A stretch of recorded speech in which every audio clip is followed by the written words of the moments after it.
Hello everyone, I'm here today to show you how I make repotting my houseplants magical, how I turn it into a ritual. This video is actually dedicated to my good friend Lee, who runs the YouTube channel Do the Magical Thing. It's what inspired me to make this entire video. And you should definitely look them up once again on YouTube.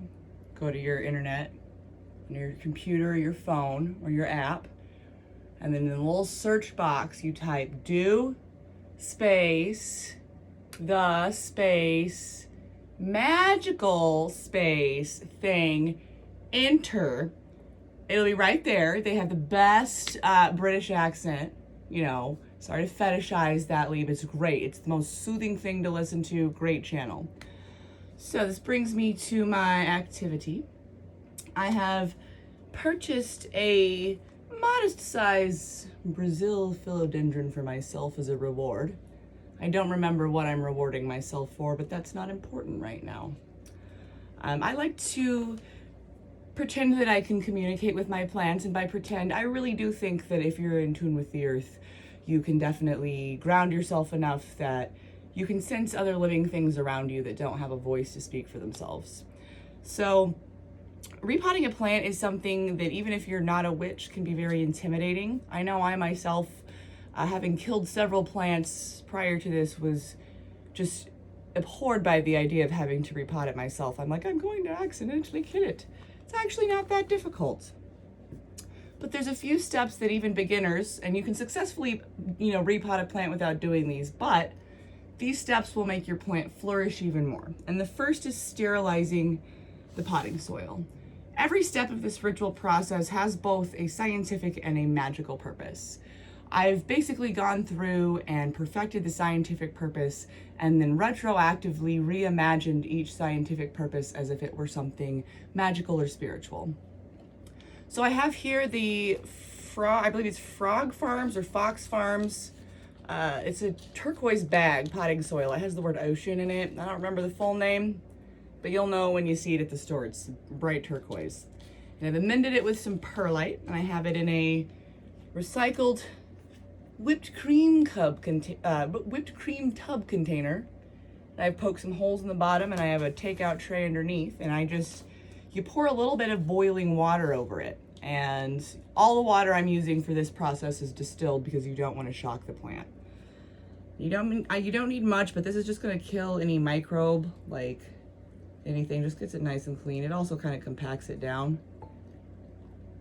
You really, really don't need much, just until it starts to kind of come out of the bottom and the whole amount of soil is covered. And the reason you do this first is because it has time to set and cool while you're doing everything else. So, step 2, take a sip of your White Claw. Or whatever, you do you. See, that's very nice. Draining very nicely. I might even have a cup I can pour this into. I'm not gonna worry about that. Oh well, so I like to, for plants that need moisture but also need to be not too moist, I like a nice terracotta. Any philodendron, pothos, your basic house plants, succulents, cacti, terracotta is great. Carnivorous plants, no terracotta, because the clay can leach minerals, and then the water buildup can also happen on the inside and outside of the clay and also leach into the roots. And carnivorous plants are really sensitive to that, but that's a whole other tangent. So after you've lined the terracotta pot with a little long fiber sphagnum, and I do this because it holds moisture and it also kind of creates a nice little barrier over the drainage hole so you don't have a bunch of soil falling out.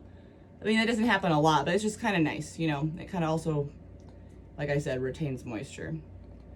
So you get a little bit of your potting soil, or no, wait, you get your watering can, and essentially I have another dish of distilled water. I'm gonna just gently moisten the soil of the pot I'm going to replant tonight. You just kind of want to get it nice and loosened up, you know. You don't go in unlubricated, you know what I'm saying? And you kind of gently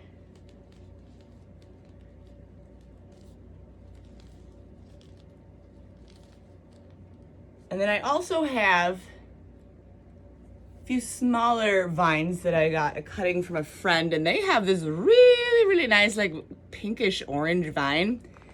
This guy that I got doesn't have that, but I'm hoping that if I repot them together, this one will tell this one like, you should have red vines too, and he'll be like, yeah, that's actually really cool, that looks really nice, I'm gonna do it.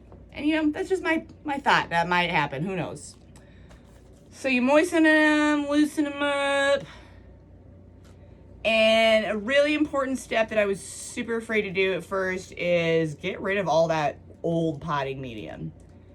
You can usually tell a plant needs to be repotted when the roots start to grow out the bottom. And if they grow too far out the bottom, you can actually just cut the plastic nursery pot if you are not emotionally attached to it, I suppose. So you can see I have this nice little layer of the sphagnum in the soil. And then what I do is I kind of gently set it in this dish of distilled water, and with my hands, and yes, your hands are gonna get dirty, kind of gently just massage off as much as you can without breaking or harming any of these roots. Sometimes they do become intertangled, that's why a little soak doesn't hurt.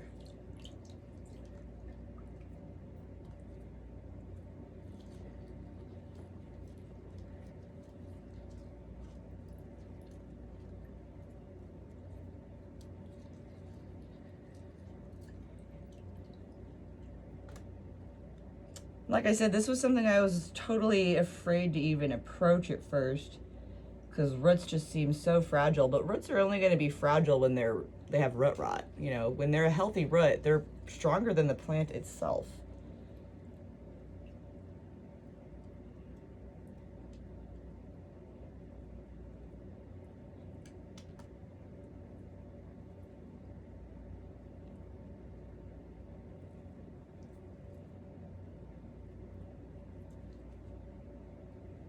And sometimes this moss gets like really intimate with the roots, but that's okay.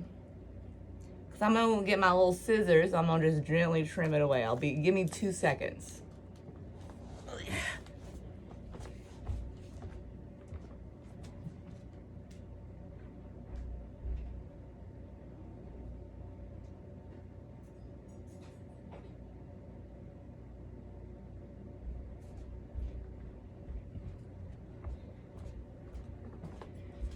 All right.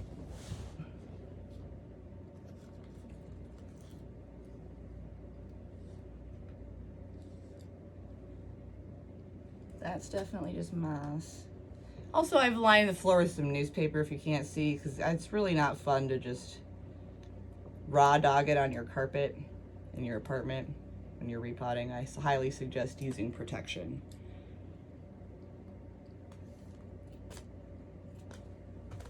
That's good enough. All right, we're gonna set this puppers to the side. Now for the big boy.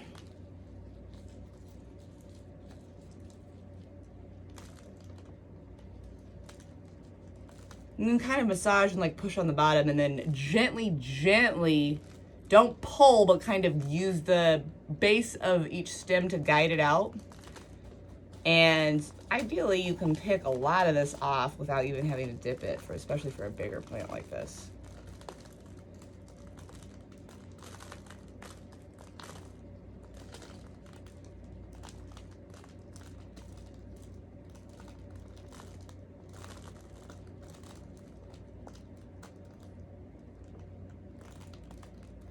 Look at these healthy great roots. This is why I love shopping local. I got this plant at a local plant store called Plant Mode in Champaign, Illinois. He always has just the best selection of plants, so reasonably priced. Always is playing records on vinyl for his plants. I think plants love music.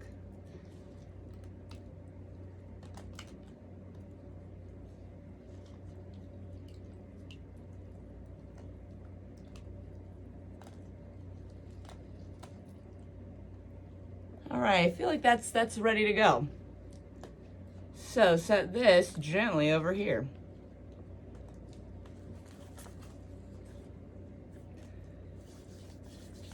I'm gonna take some of this sterilized and ready to go Fox Farms, let it cool a little bit more. Still a little hot actually. Yeah, that needs a little bit. You know what, I think I'm gonna do a part 2 of this video, let this cool off a little bit more. You don't wanna scorch your roots, you know? You know what I'm saying, kids? So I will BRB. So the soil is cooled off. I would say I have filled it approximately halfway. And at this point is when I do a little blessing. And I take just a sprinkling of cinnamon. And cinnamon is actually a natural rooting agent. So putting it at this intermediary level of the pot where the roots are gonna first meet this new soil, I think is really great for the plants. And also cinnamon is used for a lot of magical purposes. I kind of just sprinkle it in a circle counterclockwise.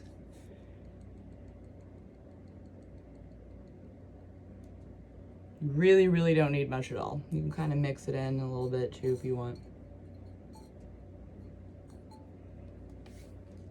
Then you take your plant, kind of gently grab it from the base as if it's, you know, you're putting a ponytail in your hair or something like that.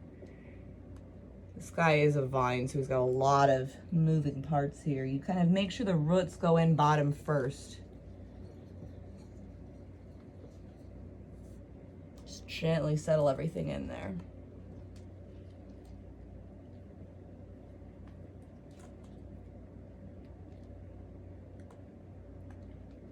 Kind of make sure everything's pointing in the direction you want. And this is a good opportunity if you want the plant to be arranged a little differently, like, oh, it would be great if this vine went this direction.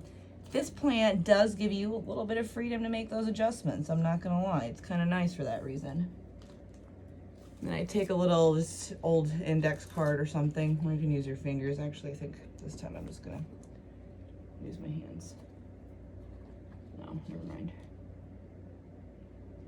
Gently lift up the plant from the bottom, sprinkle around the edge, really get the soil in there, pack it in, make it secure. And take your time with this part, you know, there's really no rushing it. I find it actually goes faster if you don't rush it, or it feels like it goes faster.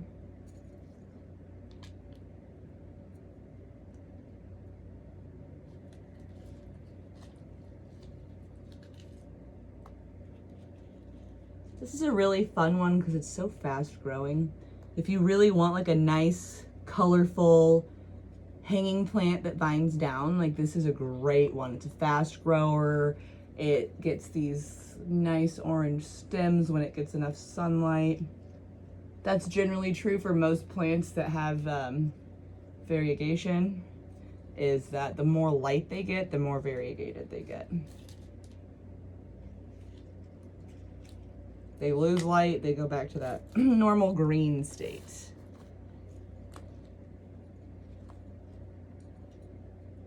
Okay.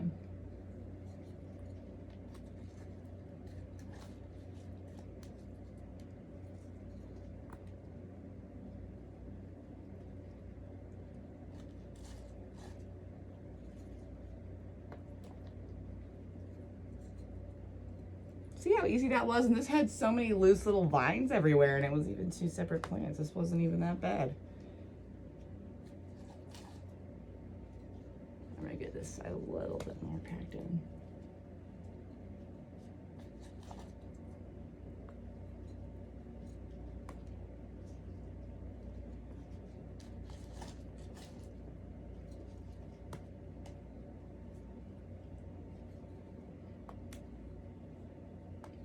Generally, you want to try to keep the leaves and stuff as clean as possible. Some plants are way more sensitive than others. Luckily, this one doesn't really, it's degaff, doesn't really care. But ideally, it just makes it look nicer if you keep the leaves cleaner. You generally don't want the plant to sit any lower than like a centimeter below the lip of the pot, by the way. I try to keep it nice and flush because I think that's just how it would be in like nature, you know? It's happier that way. Oh yeah, this is the guy that I want to pack down a little more.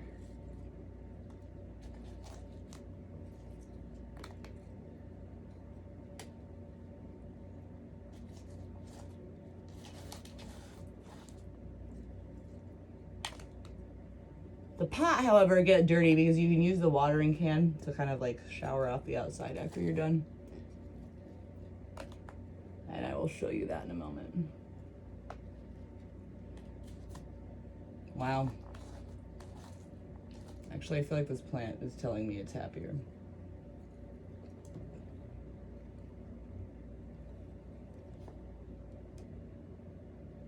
So you can see this one's already starting to vine down. This will grow so fast too.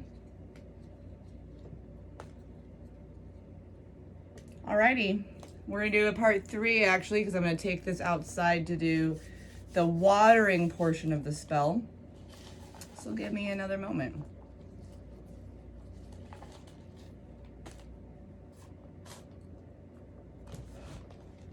So, the rule of thumb with a newly potted plant is to water it completely and thoroughly until it drains out the bottom.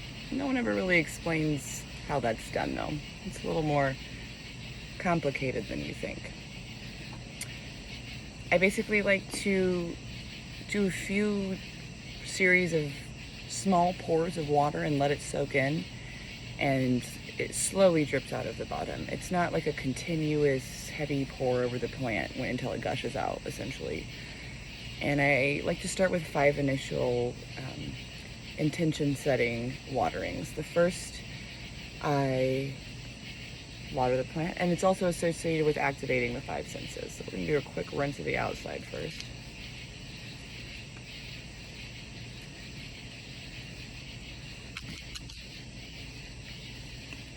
All right, just get that cleaned off.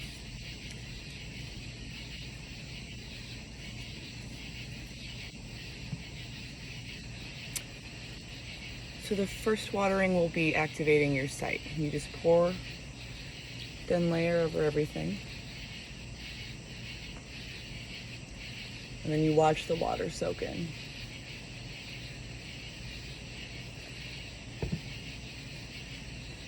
Second watering is going to be the touch sense. So you do another little douse. Kind of close your eyes. Touch the soil.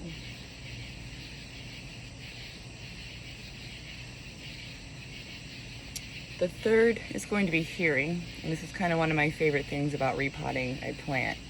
So you can actually hear the water crackle down as it gets to the roots. So you'll do a third layer. Just kind of put your ear up to it.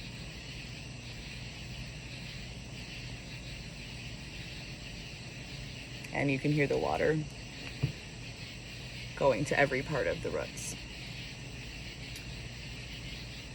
So I've done sight, touch, hearing, smell is next. Fourth layer.